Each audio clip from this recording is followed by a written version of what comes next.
image, SPM très courante, l'humidité des murs peut être la cause de nombreux désagréments. En réalité, celle-ci peut s'attaquer à votre santé, ainsi qu'à l'intégrité de vos bâtiments. Il est donc important de repérer et de résoudre ce problème, afin de réguler le niveau d'humidité dans votre maison et prévenir certains risques qui y sont liés. L'humidité est le principal ennemi de tout logement.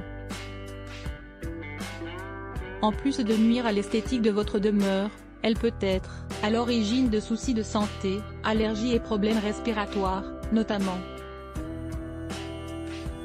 En effet, l'humidité dans les murs donne naissance aux moisissures. La condensation sur les murs permet donc la prolifération de ces moisissures. Il est dès lors indispensable de repérer l'humidité sur les murs et de la traiter. Dans cet article, nous vous présentons quelques conseils pour y remédier. Quelles sont les causes de la condensation ou de l'humidité dans les murs? Avant de se débarrasser des problèmes d'humidité, il est tout d'abord essentiel d'en déterminer les causes. Étant multiples et variés, il s'agit généralement d'un défaut d'isolation thermique, d'une mauvaise ventilation ou d'une fuite. Si votre habitation est excessivement humide, les parties inférieures de vos murs sont les premières à être endommagées. Il est donc important de veiller à bien aérer votre maison et de garantir une bonne ventilation. Vous pouvez également prévoir des travaux spécifiques pour améliorer l'isolation thermique et éviter toutes sortes de fuites. Taches de moisissure dans la partie inférieure du mur. Source, SPM. Comment récupérer un mur endommagé par l'humidité? Au fil du temps, les moisissures accumulées sur le mur font décoller l'enduit et la peinture de ce dernier, voire même le plâtre, dans les cas les plus extrêmes.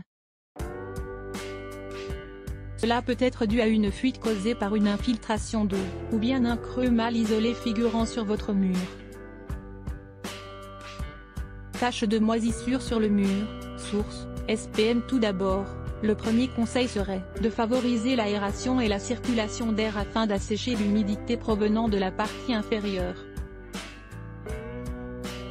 La ventilation est également nécessaire pour réguler le taux d'humidité présent dans votre maison. De plus, il existe une astuce afin de traiter les murs humides qui peuvent provoquer des dégâts considérables. Il s'agit de les imperméabiliser pour lutter contre les remontées capillaires et le salpêtre. En quelques étapes simples, le tour est joué. Nettoyez votre mur. Cette première étape consiste à nettoyer votre mur. À l'aide d'un grattoir, enlevez les moisissures et les peintures écaillées présentes sur vos murs intérieurs.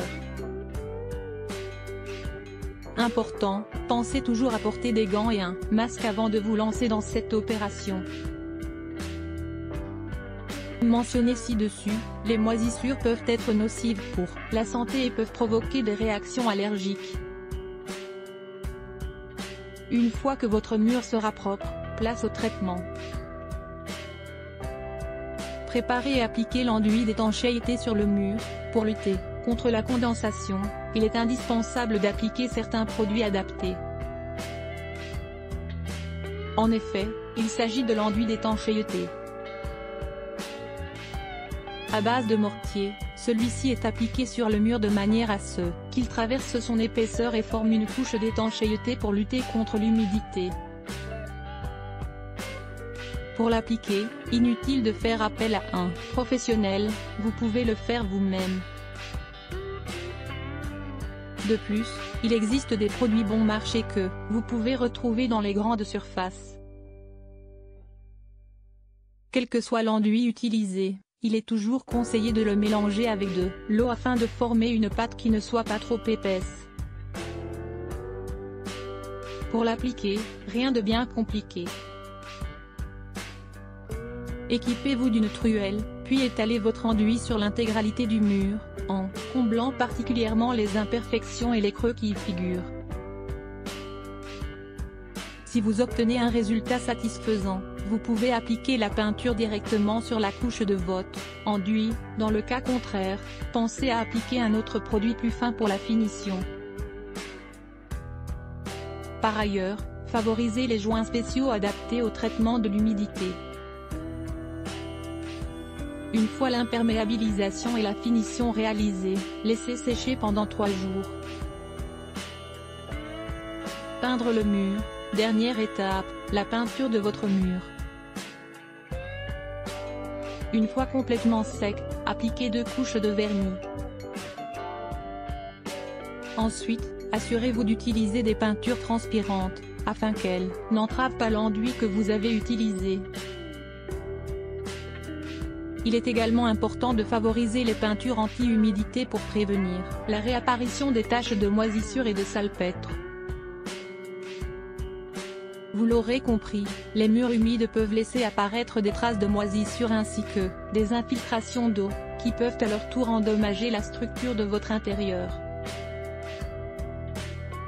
Pour mettre fin à ce désagrément, il est donc nécessaire de reconnaître les causes ainsi que les solutions adéquates, permettant d'y faire face.